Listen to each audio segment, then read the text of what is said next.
Everyone who knew Evan Harper would say he was practical to a fault.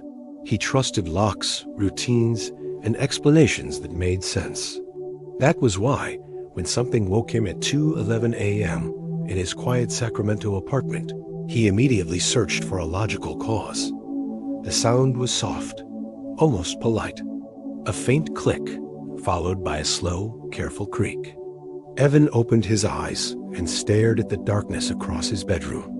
The glow of the digital clock outlined the shape of his closet door. It was closed when he went to sleep. He was certain of that. He always checked an old habit left over from childhood fears he thought he'd outgrown. The door was now open by a few inches. His first instinct was annoyance, not fear. Old building, warped wood, changes in temperature. He lay still, waiting for the door to stop moving. It didn't. It continued to open inch by inch, as if guided by a hand that didn't want to be heard. Evan sat up. The air felt wrong, not cold heavy, thick enough that breathing required effort. He reached for his bedside lamp and turned it on. The light flooded the room instantly. The closet was empty. Coats hung neatly. Shoes lined up below. Nothing out of place. Evan let out a shaky breath and laughed at himself. He got up, closed the door firmly, and pressed until the latch clicked. For extra reassurance, he slid a small storage box in front of it. Then he went back to bed. Sleep didn't come easily. Every minor sound made his muscles tighten. When he finally drifted off, it felt shallow and fragile, like it could break at any moment. At 3:06 a.m., something scraped across the floor. Evan's eyes snapped open. The storage box was moving, slowly, dragging away from the closet door as if pushed from the other side. No jerks, no struggle, just steady pressure. His heart hammered so hard, he felt it in his throat. He tried to call out, but his voice refused to work. The scraping stopped. For a long, terrible moment, nothing happened. Then the breathing began. It came from inside the closet.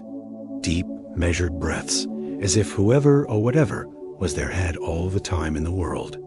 The door trembled once, twice, and then swung open hard enough to strike the wall. Evan stared into the darkness behind his hanging clothes. The closet looked deeper than it should have been. The back wall was gone, replaced by a stretch of black that swallowed the light. Something shifted inside that darkness, tall and narrow, unfolding slowly as if standing up from a crouch. Evan tried to move. His body didn't respond. The shape leaned forward. No face was visible, but he felt its attention settle on him with crushing weight. When it spoke, the sound didn't come from the air. It arrived directly in his head. "You didn't close it all the way." The lamp flickered. The room plunged into darkness. What happened next was never fully explained. The neighbors reported a noise sometime after 3 a.m., a dull thud, followed by silence. When Evan didn't show up for work the next morning, the building manager unlocked the apartment for a welfare check. Evan was found in his bed, no injuries, no signs of struggle. His expression was calm, almost relieved. The official report listed the cause as sudden cardiac arrest, likely brought on by stress and sleep deprivation. Most people accepted that. But one detail bothered the police officer who filed the report. The closet door was closed. Not just closed sealed. The latch was bent inward, as if pulled shut with extreme force. When they finally opened it, they found no hidden space, no damage, no explanation for the depth witnesses later claimed to see. Just coats, shoes, and a faint impression in the carpet, pressed deep, as if something very heavy had stood there for a long time. The apartment was rented again 3 months later.